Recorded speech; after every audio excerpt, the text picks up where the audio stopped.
am Takumbo Okalaja. I am the founder of Takumbo the Leader LLC, where we help rising leaders love their authentic voice by building their confidence to write and speak. So I am rhetoric obsessed. I am language obsessed. I have a minor in rhetoric, and I've been an English teacher for the past 8 years.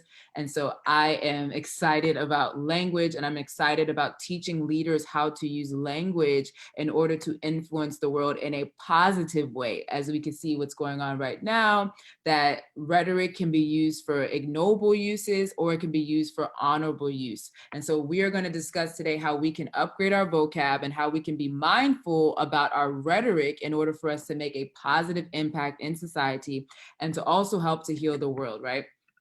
So we did that, we broke the ice. I want us to do something that I do with my students is we do this activity called rest in peace. So rest in peace to certain words. If we're trying to build our vocabulary, if we're trying to be leaders that have an expansive vocabulary, there are just some words that we just have to stop using in our writing. We should be able to find different words to replace these actual words. And so some of the words that we could elevate and we can expand on is the words bad, sad, mad, big, happy, or fun. So what are some words that you use that can rest in peace? Or what is a word that maybe you use so much that like you probably need to find a different word? It may not be a low-level word or a weak verb, but what are some words that you know that you can always elevate in? Give me some words in the comments if you're watching. Let me know some words that you use too often, some words that you can go ahead and rest in peace. We're leaders. We're trying to use high vocabulary, expansive vocabulary. We're trying to have people in the audience scratch their heads when we talk, and so they can go look up these particular words. What are some words that you know that you have to rest in peace? Is there a particular word that you use too often? One of the things I like to teach people is if you're using a word way too often in your writing, you should go ahead and figure out another synonym to replace that actual word. Words that I use too much: actual, particular, certain. So I can expand in that area where I can stop using those particular words, right? I use particular a lot. And so maybe I need to go find a new word for that. Let me see some in the comments. If you think of any, please leave them down here. How can we upgrade? So these are some ways that we can upgrade. Instead of saying the word big, we could use the word colossal. Instead of saying the word bad, we could use the word abysmal. Instead of saying sad, we can elevate it to paint a picture in the reader's mind and say melancholy. If we can also say happy. Instead of saying happy, we can say auspicious. And so another reason why we need to make sure that we're upgrading our vocab is if we're writers and we're trying to paint a particular picture, or if we're trying to evoke a certain emotion, there are different words that we can use in order for our reader to be able to understand what we are trying to paint in their mind. And so this, whenever I read a book, when I was younger and I would read certain books, there were just certain words that the author would use in order for me to be able to see exactly what I'm reading. So this is why we need to be able to expand our vocabulary. And so let me look at the comments. Phrase, for lack of better words: ensure, transparency. Right is a filler word. You're right. A lot, that's another word. Yes. And we all have some words that we need to work on. So we're all working on this together. So this is not me coming from a high place. It's me saying, hey, we all need to work on this at all times. Connotation. This is the emotion that a word produces in addition to the actual meaning. And so there's this phrase, right? It's called sticks and stones can break my bones, but words can't hurt me. Yeah, that's not true, right? Because we know that growing up, and we know that even now, there are some words that people say to us and we're like, ooh, that hurt me. So we need to be mindful about the words that we choose to use in certain contexts, and in order for us to evoke a certain emotion. So if you're trying to cause someone to be, if you're in a room and you're doing a public speaking engagement and you're trying to move the room, but you saw the mood meter that I had, you're trying to move the room from maybe being red in order to go to the yellow box means that you're excited, you're using hype words. So if you're trying to move the room to a different emotion, there are different words that you're going to use in order for the crowd to be moved into a certain realm. And so if we are leaders that are trying to bring healing to the world with the words that we use, there are just certain words that we're going to use in order to evoke a certain emotion, in order to evoke sympathy, in order to invoke unity. There are certain words that you're going to use to do that. How a word makes connotation, how a word makes you feel. Words can either bring positive, negative, or neutral feelings. These are the different feelings that people get when you're saying certain words, or when you're presenting certain speeches. So let's look at some examples. I'm gonna answer some questions at the end. Good to see you, Miss Amanda.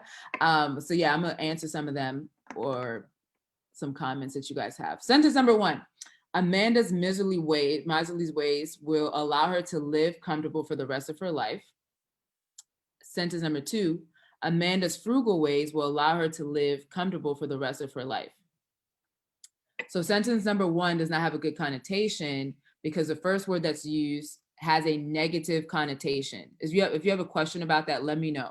And then sentence number 2, instead of using the first word, in order for us to be a little bit more positive, we would change the word to saying uses frugal. We would use frugal to have more of a positive connotation. And so you have to be, as a person that's presenting something, you have to be decisive about what word choices are you going to use if you're not trying to offend a particular person. You know, sometimes we start a sentence saying no offense, but but before we speak, we should be thinking about what can I say if I'm not trying to offend this particular person? How can I be more diplomatic, or how can I be more tactful, or how can I use more couth before I present something, before I talk? So there are certain words that are going to, you may be able to say the same thing, get the same message across, but not have to use such harsh words if you're not trying to evoke a harsh emotion or a negative emotion. Some other examples, some connotations, and some positives. So for the word slim, we would change it to a neutral word for slim will be thin, but if you're trying to be negative, you may say skinny. So some people get a bad feeling when they hear the word skinny.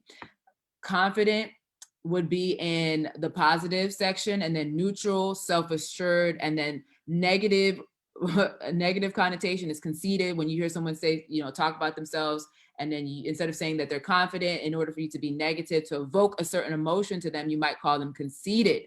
Another example, inexpensive is positive, or that was a bargain. And sometimes when you want to, something that invokes a negative emotion is the word cheap, right?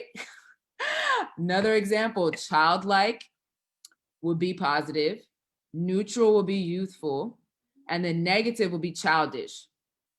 Inquisitive will be positive, neutral, curious, and a negative way to say that is nosy. So there are different ways to get your message across depending upon what connotation you decide to use. All right, this is game time, so I need y'all's participation on this. I need to see in the comments. I'm going to put up 5 different words, and you are going to write N for negative, or you're going to write P for positive, or you're going to write NT for neutral. So the first word is repugnant. Repugnant means disgusting. Does that evoke a positive, neutral, or negative emotion? Let me see in the comments what you guys have here. And if you want bonus points, you're not going to win anything. But maybe I should give out a prize. I should have thought about that before I got on here. Does that evoke negative, positive, or neutral? I see Miss Young already has her answer up. Repugnant means disgusting. His attitude was repugnant, and therefore he lost his job. I'm going to give everyone else about 5 more seconds. 5, 4, and these are some new vocab words that you guys can use. 3, 2, 1, 0. Obviously, repugnant would be more of a negative connotation. It means disgusting. Pernicious. Pernicious was one of our vocab words last week. A lot of people were able to use the current events to use this particular word and use it in a sentence. Bonus points, if you can use the word repugnant or pernicious in a sentence, please drop it below. I would love to see your examples. Pernicious. Pernicious. I gave you guys the definition last week for pernicious: harmful, Let me see. P for positive, N for negative, NT for neutral. Pernicious means harmful, meaning to cause injury, having a harmful effect. Give people 5 more seconds to put in the comments if they think pernicious is a positive, negative, or neutral word. P, N, or NT. All right, pernicious will be in the negative connotation section. Next word is placid.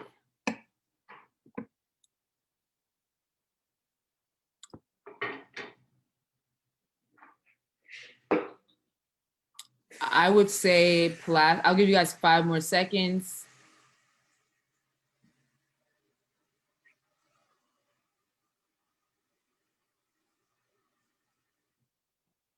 Even tempered, calm, quiet, tranquil. I'm gonna go with Miss Young's answer, neutral, NT. The next word is valiant, which means to be confident, to be brave. Give you guys 5 seconds.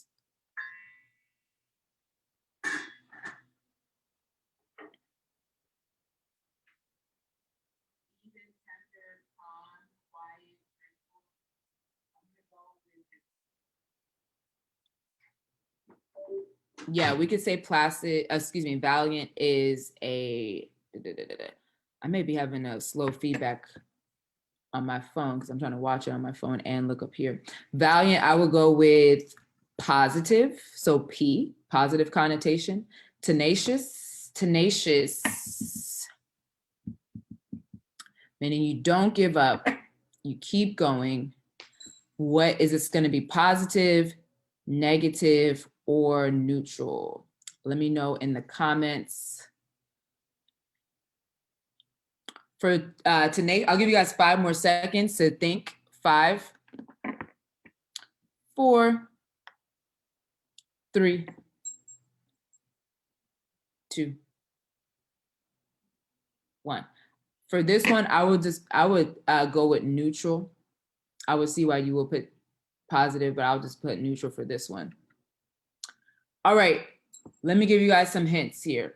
You need to keep some new vocab words in a document. I like to keep new vocab words on my phone. Whenever I hear someone teaching something and I don't know what word I don't understand this word that they're using and this word is intriguing me and it pricks something, like I get alerted. I'm like, oh, I don't know that word. I immediately go to my phone. I have a section called vocab words and I write the word down. I go look it up. I copy and paste it and I go look it up. Then I put synonyms with those words. And to take it a step further, I also look up the antonyms, the opposite meaning of that word, so I can get a better understanding of what that word means. And then I go back and I write sentences that I can connect with in order for me to use this in order for me to be able to use this new vocab word. Let me take it a step further. You should challenge yourself and bother your friends through text message and find one vocab word a week and text your friends using that particular vocab word. Another step further, if you're writing a book or you're writing a paper, I would try to incorporate those vocab words in your new piece of writing that you're using at that moment. So you definitely need to keep a word list of different words that you can use especially to replace those RIP words that you need to put to rest, especially if you know that you use a word way too much. Instead of saying the word brave, I found out that you could use the word valiant, you can use the word intrepid. And so that was another way for me to challenge myself over the past 2 weeks. And that was 2 new words that I learned. Questions for the audience, people that are watching, if you're watching the replay after I get off of here, what writing classes or skills are you all interested in learning, or what writing classes or programs should I create that you would be excited to attend? I know last time we did the writing challenge, people talked about they wanted to do creative writing. So we do have all January, I'm doing a creative writing series on Tuesdays on my public page. And then I also have a class coming up in February just around creative writing. Please drop in the comments whenever you get a chance to let me know what writing classes or what, and also too, someone told me they wanted to learn more about vocabulary and how to enhance their vocabulary. So this is why I decided, I was like, okay, you know what, I could do something called becoming a word nerd on here. So let me know what you guys are interested in, especially in the Writing Wings group. I'm going to try to pop in a little bit more this month and just do some random pop-up coaching sessions within the group. So let me know what you got, what your thoughts are on this, so that we can see if we can create some of these ideas. Lastly, we have something exciting all January coming up is the Writing Marathon. This is a free event. If you want to attend, you can sign up on takumbothelleader.com. I will be teaching for about 80, 90 minutes. And if you've been to my Healing Through Writing, you already know I do the absolute most in these sessions. I am a teacher's teacher. So I am excited about doing this. I have Coach Rhonda S. Barnes joining me. She's going to be teaching us the disciplines and the habits that creatives and authors need and leaders need in order for us to follow through on our writing goals. If you have a writing project that you have not started, but you have the idea, or if you stopped midway in a writing project and you need some tips on how to follow through on what you said that you were going to do, then you need to sign up for this this workshop. This is going to be, I'm going to give out different writing tips in order for you to be motivated to finish writing your projects, and also give you some pointers on how to enhance your writing projects as well. So some of the things that I've done over the 2020, I was able to write 6.7 manuscripts because of the certain tools and the certain principles that I use in order to make sure that I finish my writing projects. So I would love to share some of those tips with you only at the Writing Marathon. So if you know that you're someone that needs to sharpen your writing abilities and you need discipline and you want some more creative advice, you got to join us at takumbothelleader.com. You got to join us at the Writing Marathon, and you can register at takumbothelleader.com. I'm excited about this. If you guys have any questions, let me know. I'm going to linger on just a little bit. Just some upcoming events. The Writing Marathon, again, is in January. It's free. There's 5 different classes, actually. So if you go on there, you're going to see 5 different classes, but it's one workshop. If you want to come to all 5, be my guest. We during the Healing Through Writing, I saw the same students 4 times. This time I'm offering an extra class. So it's going to be 5 different dates. It's going to be live because I like to answer questions live in the room. So it's going to be exciting. And I want to interact with you live. There's going to be a recording. If you do sign up and you can't make it, that's fine. All things writing and leadership, I finally put the YouTube channel together. So if you want to watch some videos about some tips on how to enhance your writing, please go ahead and sign up, subscribe to my YouTube channel. It's dry right now. I just started last week, so I need y'all to subscribe ASAP. If you want a free 20-minute consultation about any writing project that you're working on, if you need a thought partner, please schedule a free consultation with me on takumbothelleader.com. I believe the link is going to get dropped soon. And yeah, I would love to talk to you about your writing project. I'm a person that I get things done. And when I want a project to be completed, I make sure that I complete it. And so I want to share some of these tips with you as to how I complete crazy writing projects. So join us at the Writing Marathon. Let me know if you guys have any questions. I see Alicia already registered. Yeah, great, awesome. Good to see you from Maryland. What part of Maryland are you from? That's where I'm from. Graduated from University of Maryland. Go Terps. What part of Maryland are you from? Any questions before I get off of here? I'm going to stay around for like 2 minutes. Let me know what questions you have about writing. Let me know what questions you have about becoming a word nerd. You gotta get at the source. Oh. Okay. Cool. Oh yeah, I'm from PG, so close to DC. So I'm not familiar with that area, but good to see you. Good to see you. All right. Do you know you have any friends that need to upgrade in their writing abilities? They put down their writing gift, then they need to sign up for the Writing Marathon as well. I'm excited to see Alicia there. I'm excited to see the other folks that have joined in. I've seen some people register already before I like publicly announced it on here. So awesome. Okay. Cool. I love a robust vocab. Yeah, that was robust. Just using that. Awesome. Yeah, I see the link was dropped. If you want to schedule a free consultation, 20 minutes to talk about your writing projects. Let's do that. Awesome. Thank you so much, Mrs. Young. Good to see you. You guys should take some of these vocab words and definitely figure out how to use them in your writing, the ones that I just posted today. And I'm going to be dropping some random ones throughout the month that I'm going to challenge us to use within the Writing Wings group. So please make sure you comment on there and you use those words in sentences. Let's see if you're using them correctly. Please make sure you're using proper context clues so that I know that you understand how to use that word properly. So I'm going to be doing that throughout the month. So please engage on those posts. All right, if there are no more questions, if there are no more suggestions, I'm going to get off of here. Please leave in the comments if you do have any questions, just tag me in it and I'll come back and I'll answer them.